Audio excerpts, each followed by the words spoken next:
Guys, what is up? My AOL password here with another video game review. How is everyone doing today? Hope we're all doing well. I am here giving a review for Dying Light 2. Dying Light 2 is an open world RPG looter zombie game. If you guys have ever played Dying Light 1, the predecessor, or the Dead Island series, they're basically the same games. So let's just hop right into it. I'll give you the what I don't like about the game, and then what I love about the game, and we'll go from there. So what I don't like about the game, I think the first thing that I remember is um the movement controls were a little janky compared to the first one. I'm gonna be comparing a lot of it to the first one or the Dead Island series.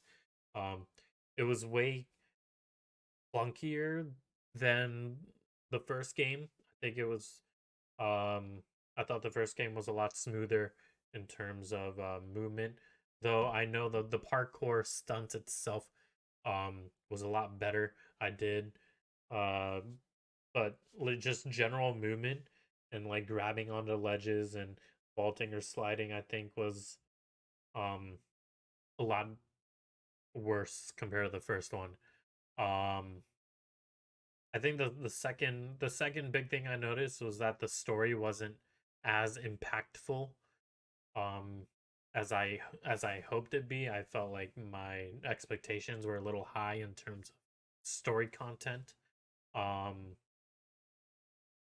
and just a lot of new features that I had to get used to that I wasn't really used to. Um so Yeah, I think those were the main big things that I thought about. Oh, also, a few glitched achievements. There were some achievements that I definitely got but they never popped up, but that's that's just a bug. So yeah, those are the big things that I noticed right off the bat when I started playing it. Though I do enjoy the game very much. Um, Even though I said the story was average, it was still interesting and intriguing. I was still invested into the characters. I did like the character development between the character, not between you and the character, but between the different characters. Um oh wow. Um I did like what I liked most about it was the upgrading system and the crafting system. I think it was a lot more survival based. Um and like you had to you can literally upgrade anything and it costs materials to do that like like in Fallout or Skyrim or any other survival open world game. I'm really glad that they did that compared to the first one. You only needed some things. This one it felt a little more scarce. And upgrading, you can upgrade all your mod attachments. You can upgrade your equipment, like your throwables, your lockpicks, your medicines. Everything was like upgradable and craftable, which I really enjoyed. I really loved the. I definitely thought there were more. Probably it was about the same amount of diversity in in the weapons itself and the enemies. I thought each enemy felt really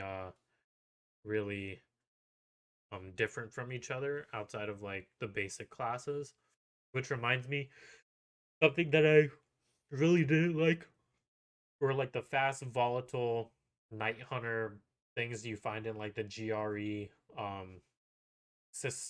GRE places like what will see in this segment, which I think they have it in this segment. They have those fast buff looking volatiles that will kill you in one hit no matter the difficulty, or maybe two hits, and it's like really hard to dodge and all that stuff. I did like the dodging system. It was really a learning curve. I didn't like it at first, but I got used to it, and the parrying as well. But overall, I definitely think it was good. I did personally enjoy the first one a lot more in terms of like story investment in writing and like the amount of content that they have. Though I do have the season pass for this game. The DLCs haven't been released. So I can't say anything about the DLCs, or at least the paid ones, because there are free. Oh wow. Sorry about that, guys. But yeah, I would definitely give it a solid 7 or 8 out of 10. There were things that definitely need to be polished. But I think it was good enough to keep me entertained and interested, and that's what matters in games. Um, so yeah, that's like my simple review, all that good stuff, guys. Thanks so much for listening to this video. I would definitely recommend this game regardless if uh if you like these genres. I think it overall it's a good game. Um, there's a lot of stuff to do in the game. I think my playthrough was about like 50 or 60 hours, and that was just like I wasn't trying to 100% everything either. Um, so you might be able to spend more on a playthrough for that. But anyways, yeah, that's my little video game review. Wasn't too detailed, but wasn't too short. But yeah, go check out my other video game reviews on the channel. It is down in the playlists. Yeah, and you can also follow me on Discord, Twitter, and Twitch. And you can join the Discord if you want. I will be making more video game reviews in the future. Um, it's just a matter of when I will be playing, finishing those games. But with that being said, yeah, all my socials will be down below in the description. So go check those out if you want. And hopefully I get to see you guys in the next videos. So adios.